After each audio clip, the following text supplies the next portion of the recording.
Now, watches come in all shapes, prices, sizes, colours and designs that vary in quality, specs and prestige.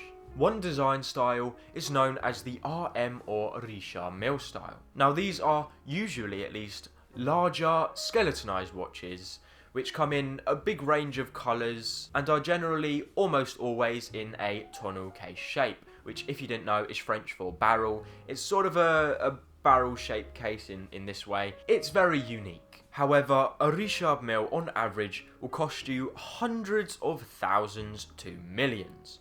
So obviously most can't afford that. Today we are reviewing a brand in the same style as Richard Mille named Tsar Bomba, with the Elemental Series Automatic TB8208A. Just quickly before we do move on, I am doing a giveaway for the Merker Hill at either 7,500 subscribers or the end of Q1 of 2025. To enter, just like, sub and comment the hidden message in the video. Takes you 3 seconds, costs you nothing, and helps me out greatly. Anyways, starting off with some history and the brand itself, and there really isn't too much. Their About Us page doesn't have much on their actual history, but from research I can tell they started in 2017, and they claim to be made in Force Lab, which is a laboratory between China and Germany. They do claim German engineering, though they are generally made in China. Maybe the designs are German, I suppose, but doesn't necessarily mean they're of bad quality. AliExpress brands like San Martin have shown us that China can actually make very, very good quality watches even in the lower price ranges, so don't count them out just yet. Now, their first timepiece came with a patented interchangeable bezel, strap and crown system, which meant you could personalise and customise your watch, which is pretty cool. Basically though, the brand is a more affordable alternative to the beloved Richard Mille style, as there aren't many alternatives for that style, especially in the lower price ranges. But other than that, there's not all too much to say on the brand's history, as they are generally a newer brand.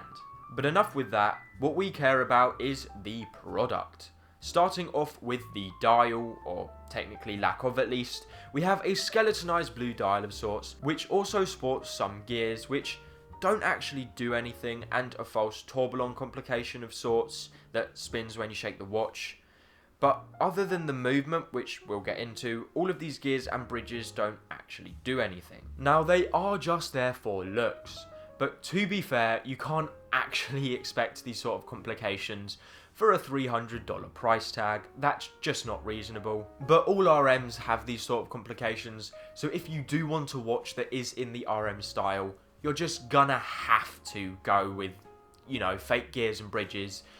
They look the part, they might not do anything, but they're giving you what you're looking for, so I won't berate them too much for that. The crystal is actually really nice, with both the front crystal and display caseback being sapphire and having some pretty respectable AR coating.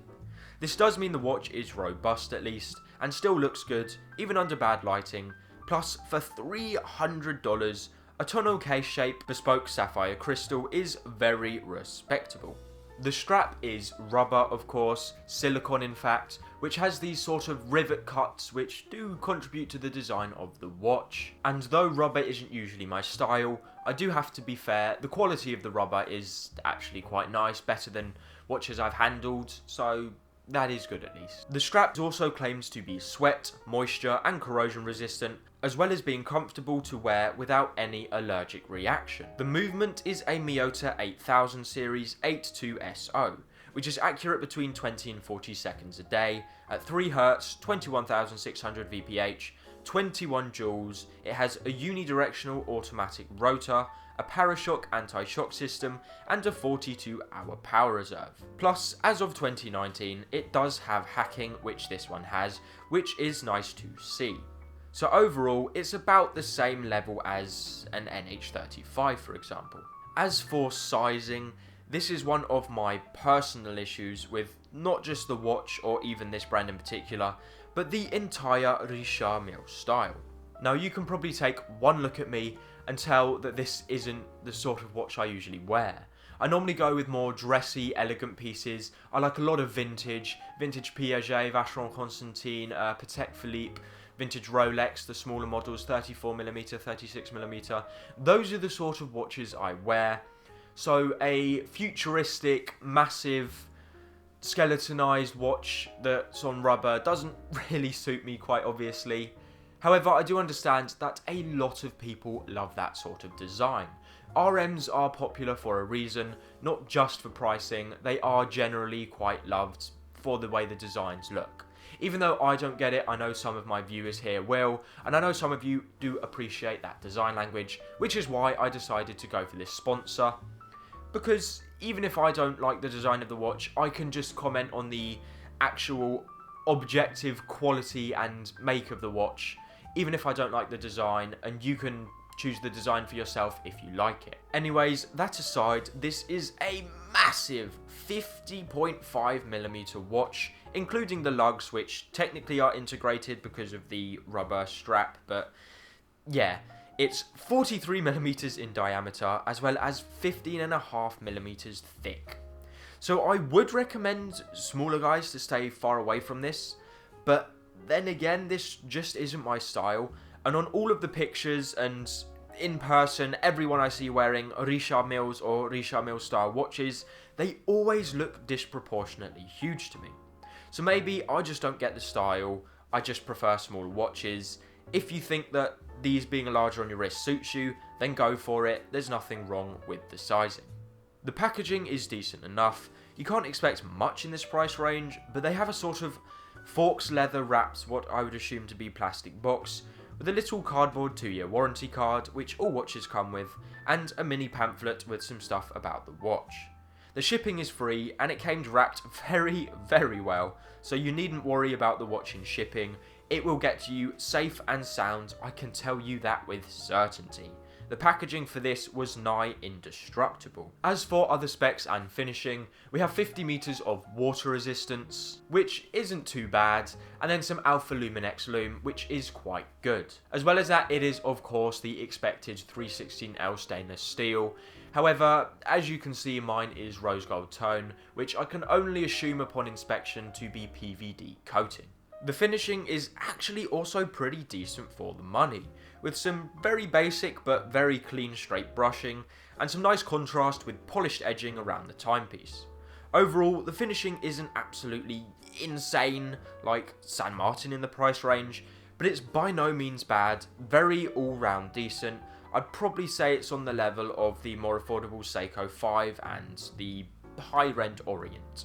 My opinion on the brand is this: they make good quality products, right?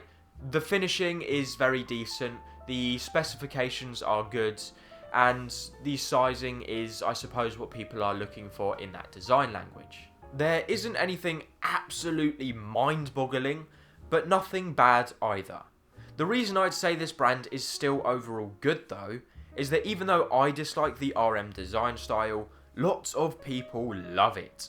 And this brand make probably the best quality RM style watches for an affordable price that aren't just fakes. Basically, the watches are decent, but there's not many options for this style out there in the price range, which does give it some brownie points. As for issues with the watch, I can nitpick, I can say 100 meters of water resistance would have been nice, but other than that, it's just personal opinions, right? I dislike the design, but I do with real RMs as well, which is what this is sort of going for, and I do think that it's way too big. I mean, like, look at the size of this on my wrist. I'm just not huge on the sizing. I do prefer smaller, more elegant watches, but that's my personal taste in watches. A lot of the people who are going to be wanting this, who are going to be interested in buying it, are actually looking for that sort of sizing and that design, of course. So I can't really take any points off for that. The verdict is, if you're in the market for an RM style watch that's affordable but still decent enough quality and specs, this brand is a safe option and place to go. There's a few more smaller RM style brands in similar price ranges, but I can't guarantee their quality, whereas this Tsar Bomber brand is safe to know you're at least getting a decent product, since they're sold worldwide in many stores and pretty popular among the RM style enthusiasts. Anyway, that brings us to the conclusion of the video. I do hope you enjoyed. I will say, I'm not huge on this watch, but for example, my stepfather, who is a much larger and more masculine man than me, I'm just going to be honest, he liked the look of it. That's the sort of audience they're going for, not me. But do like and subscribe if you enjoyed the video. I'm going to be having another Christopher Ward video coming on the 12th, so look out for that. And never forget, time keeps ticking, so use the time you have wisely.